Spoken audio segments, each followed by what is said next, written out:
Hello guys, അപ്പോൾ നമ്മുടെ ഇന്നത്തെ പരിപാടി നമ്മുടെ മീൻകറിയുടെ റെസിപ്പിയാണ് ഗൈസ്. അപ്പോൾ നമുക്ക് കണ്ടാലോ.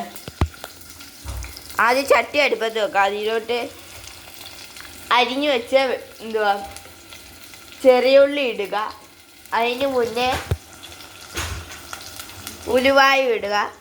എന്നിട്ട് നല്ലോണം അത് വരണ്ട് വരുന്നത് വരെ ഇളക്കണം.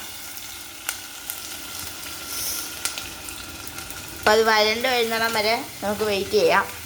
ഓക്കെ. അപ്പോൾ ഗൈസ് ഇത് വരണ്ട് വരുന്നതേ ഉള്ളൂ ഗൈസ്. നമുക്ക് ഫുൾ വീഡിയോ ആയതുകൊണ്ട് നമ്മൾ ഈ ഫുള്ള് കാര്യം ഇതിനകത്ത് കാണിക്കുന്നതായിരിക്കും. അതിനുശേഷം ഇഞ്ചി ചതച്ചത് നേരെ നമ്മുടെ ഈ അരിഞ്ഞു വെച്ച ഉള്ളി വാട്ടുന്നതിലേക്ക് ഇട്ട് കൊടുക്കണം. നല്ല പോയാണ്. പിന്നെ അതുമായിട്ട് നമ്മളൊന്ന് ഇളക്കി കൊടുക്കണം നല്ലോണം.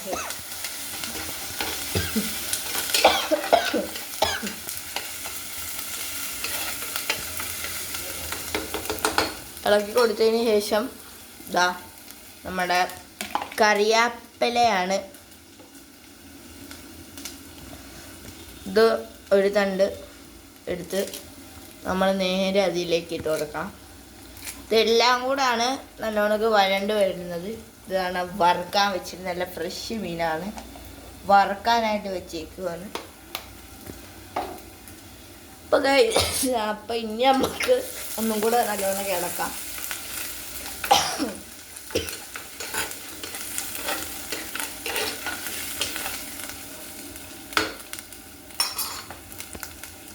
ഇനി കഴിച്ച് നമുക്ക് വേണ്ടത്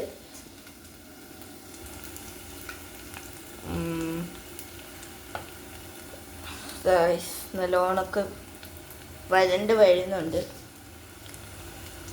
ഓക്കെ. അപ്പം ഇനി നമുക്ക് വേണ്ടത് പുളിയാണ്. പിന്നെ തക്കാളിയും കൂടെ അതിൻ്റെ കൂടെ അരിഞ്ഞിടണം കേട്ടോ ഗൈസ്. അരിഞ്ഞിട്ടില്ലെങ്കിലും ഒരു പ്ലേറ്റിലോട്ട് അരിഞ്ഞതിന് ശേഷം പുളി ഇട്ടതിന് ശേഷം അതിൽ അരിഞ്ഞിട്ടാൽ മതി, കുഴപ്പമൊന്നുമില്ല. ഞങ്ങൾ രണ്ടും കൂടെ ഒരുമിച്ച് അങ്ങ് ഇടുന്നതേ ഉള്ളൂ. ഇതെല്ലാം കൂടെ നല്ലോണമൊക്കെ മിക്സ് ചെയ്ത് വരട്ടാനായിട്ട് വരട്ടണം.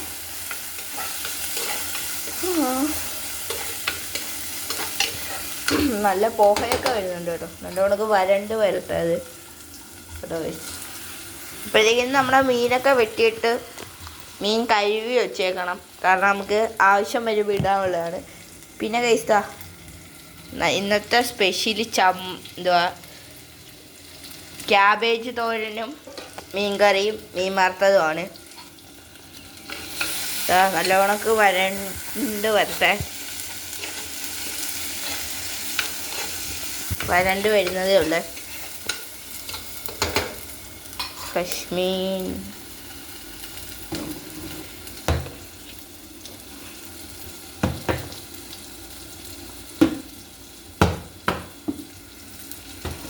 ഗൈസ്. അപ്പം ഇനി നമുക്ക് ചേർക്കേണ്ട എന്താണെന്ന് വെച്ചാൽ മുളക് പൊടി ഒരു 2 സ്പൂണ് മുളക് പൊടി ഇട്ട് കൊടുക്കാം. 2 or 3 നിങ്ങൾക്ക് ഇഷ്ടമുള്ള അത്ര ഇട്ട് കൊടുത്തോ. എരിവിനനുസരിച്ച് നിങ്ങളത്ര എരിവിന്. രണ്ടാമത് നമ്മളിടാൻ പോകുന്ന മല്ലിപ്പൊടിയാണ്. അത് നിങ്ങൾക്ക് ആവശ്യമുള്ള അത്ര ഇടുക. ഞാനിവിടെ ഇടുന്നത് 3 സ്കൂപ്പാണ്. അപ്പോൾ ഗൈസ് പിന്നെ നമുക്ക് മൂന്നാമത് വേണ്ട എന്താണെന്ന് വെച്ചാൽ നമ്മുടെ മഞ്ഞൾപ്പൊടിയാണ്. അത് ശകലം ഇട്ടാൽ മതി. ഇതും ചേർത്ത് നല്ലവണ്ണക്ക് നമ്മുടെ മസാല റെഡിയാക്കി എടുക്കാം. നല്ല സ്പെഷ്യലാണേ. നല്ലവണ്ണക്ക് വരണ്ട് വന്നിട്ടുണ്ട്. ആ മുളക് പൊടിയൊക്കെ നല്ലവണ്ണം അതിലോട്ട് പിടിച്ചു വരാനാണ് ഈ ഇളക്കുന്നത്. പിന്നെ എല്ലാവരും എപ്പോഴും ഇളക്കിക്കൊണ്ടിരിക്കണം, അല്ലെങ്കിൽ ചിലപ്പോൾ അടിക്ക് പിടിക്കാനൊക്കെ കാര്യമുണ്ട്. പിന്നെ കുറച്ച് വെള്ളം ഒഴിച്ചു കൊടുക്കുന്നുണ്ട്.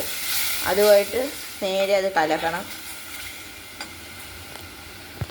ഗൈസ് നല്ല ഫ്രഷ് മീൻകറിയാണ്, നല്ല ചൂട് മീൻകറി. പോഹ ഉണ്ടോ ഗൈസ്. പിന്നെ ഒന്നും കൂടെ വെള്ളം ഒഴിച്ചു കൊടുക്കണം.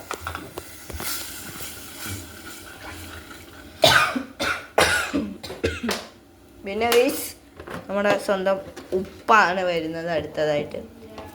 ഇത് ചെയ്ത് കഴിഞ്ഞിട്ടാണ് ഉപ്പിടേണ്ടത്. ഇതാ ഗൈസ്, ഉപ്പ് ഇതിലേക്ക് നേരെ ഇട്ട് കൊടുക്കണം. എന്നിട്ടിതാ നല്ലോണം ഇളക്കി കേട്ടോ, നല്ലോണം തന്നെ ഇളക്കി കൊടുക്കണം.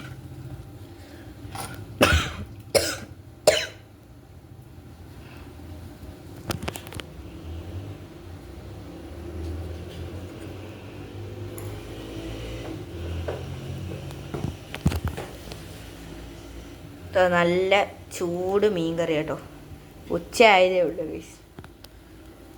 ഇനി ഇതാ നമ്മുടെ മെയിൻ താരമാണ് ഗൈസ് ഇതിലേക്ക് വരാൻ പോകുന്നത്. മീനാണ് ഗൈസ്. ഇതാ നല്ല ഫ്രഷ് മീനാണ്.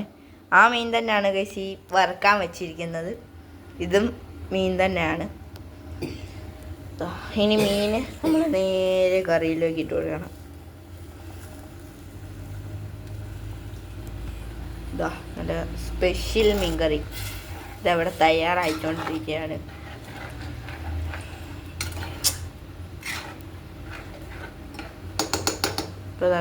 നല്ല ഫ്രഷ് മീൻ കറി. നമ്മുടെ മീൻ എന്താന്നിപ്പം ചിലരൊക്കെ കമൻറ്റ് ചോദിക്കുമായിരിക്കും. നമ്മുടെ മീനിൻ്റെ പേര് കിരിയാൻ എന്നാണ്. ചില നാട്ടിൽ വേറെ പേരായിരിക്കും വിളിക്കുന്നത് കേട്ടോ ഗൈസ്. ഞങ്ങളുടെ നാട്ടിൽ കിരിയാനെന്ന് തന്നെയാണ് പറയുന്നത്. അതുകൊണ്ടാണ് ഞാൻ അങ്ങനെ പറഞ്ഞത്. ചില നാടുകളിൽ അയിലക്കൊഴുവ അങ്ങനത്തെ കുറേ പേരുകളൊക്കെ ഉണ്ട് ഗൈസ്. ഗൈസ് അങ്ങനെ മീൻ അടച്ചു വെച്ചിട്ടുണ്ട്. ഇത് വെന്ത് വരുമ്പോഴത്തേക്കിനും ജസ്റ്റ് ഒന്ന് ഇളക്കിയാൽ മാത്രം മതി ഗൈസ്. നമ്മുടെ സ്പെഷ്യൽ മീൻ കറി തയ്യാർ. അപ്പോൾ ഗൈസ്, നിങ്ങൾക്ക് ഈ വീഡിയോ ഇഷ്ടപ്പെട്ടെങ്കിൽ ലൈക്ക് ചെയ്യുക, സബ്സ്ക്രൈബ് ചെയ്യുക, പിന്നെ കമൻറ്റ് ചെയ്യുക ഗൈസ്. ഓക്കെ, അപ്പോൾ ശരി, ബൈ.